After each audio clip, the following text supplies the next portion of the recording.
you're able to access it, it's probably the most beautiful divine experience that you can have on this earth.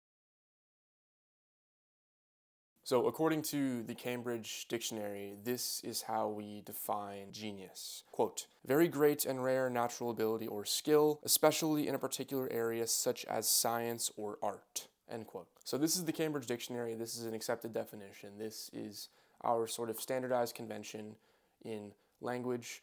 That being said, whenever we use language, we're always pushing the boundaries a little bit because words are loosely defined, especially in esoteric realms of thought and philosophy. And this is a good definition, although it's not a complete definition, especially on this channel and this school of thought that we teach, where genius means something a little bit more specific than what this definition implies. And what this definition fails to get at is the concepts of one's own personal genius and the hypothesis that everybody has their own internal genius, quote unquote, and that's not even really a hypothesis. It's wrong to call it that. It's really just a way of viewing the world and how we practice this, and a way of life that's practical. So it's not even really a hypothesis. It's just a way of looking at it, and if you disagree with the language that we use, that's fine. The practice is the same, all the same.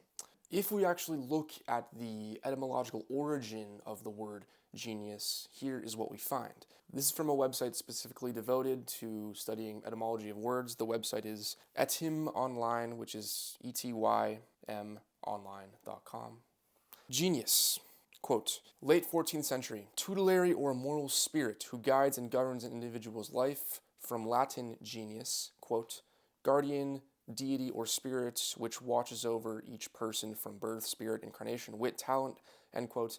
Also, prophetic skill, the male spirit of a gens, originally generative power or inborn nature. And this also has etymological roots to gene, also the word genie, which is an entity that gives wishes. So we can see some interesting sort of patterns and parallels there. But specifically, genius is thought of as a guiding spirit, especially a familially related spirit. So your family might be guided by the same genius. And this is how our modern conception of the word genius doesn't really get to the full meaning and the intricacies of what the concept actually is relating to, and that is that the genius is something that is embedded in your unconscious. This is a sort of modern interpretation of an old concept, is that your unconscious, there's processes that go on in your brain, unbeknownst to you, which can actually be a source of tremendous power. And so this is another, what we're going to call a misconception about genius, is that people tend to assume that genius needs to refer to something that's completely brilliant or never before seen. But a genius can manifest in simpler ways.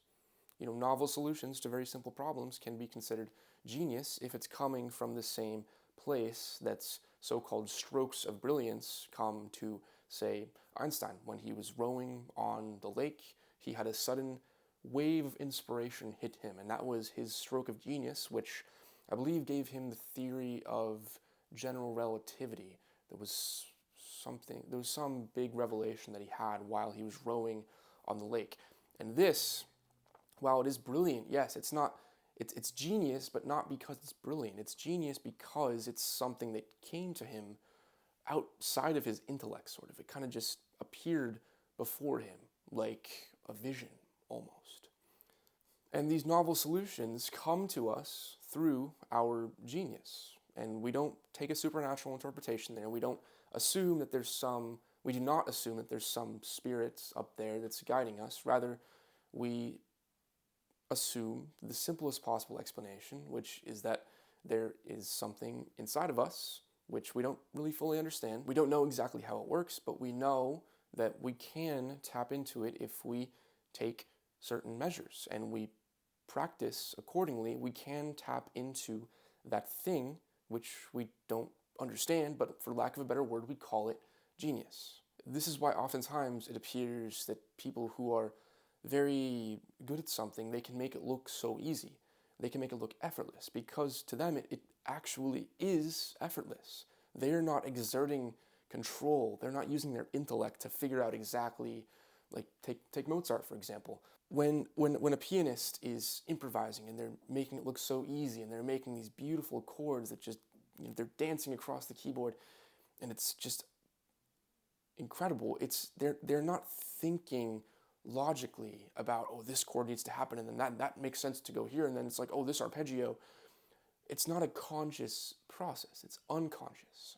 And that's what genius really is. It's an effortless thing which can be curated.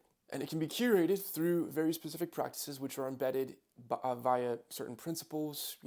Everyone's genius is curated differently. Everyone's genius manifests differently. Some people have never even touched their genius. They don't even know it's there. It's latent within them, but everybody has it.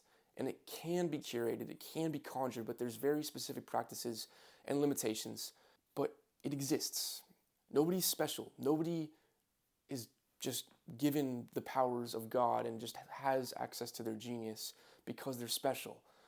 Maybe they were born and they were raised in some circumstances where their genius happens to manifest more easily, but it's a fallacy. It's wrong to think that only certain people are able to access it. And if you're able to access it, it's probably the most beautiful divine experience that you can have on this earth. So if you want to learn more about my philosophy and my practices and my theories of how you can curate genius after studying this for, going on 10 years at this point, go ahead, check out my website. You can see the sort of products and services that I offer. Some of them are free. Some of them are behind a paywall. That's because there's real value that goes into this. This is years of research, compilation, and actually utilizing genius in order to make these principles work. So do check it out, and don't forget to subscribe, like, share, etc. Thanks. That's all.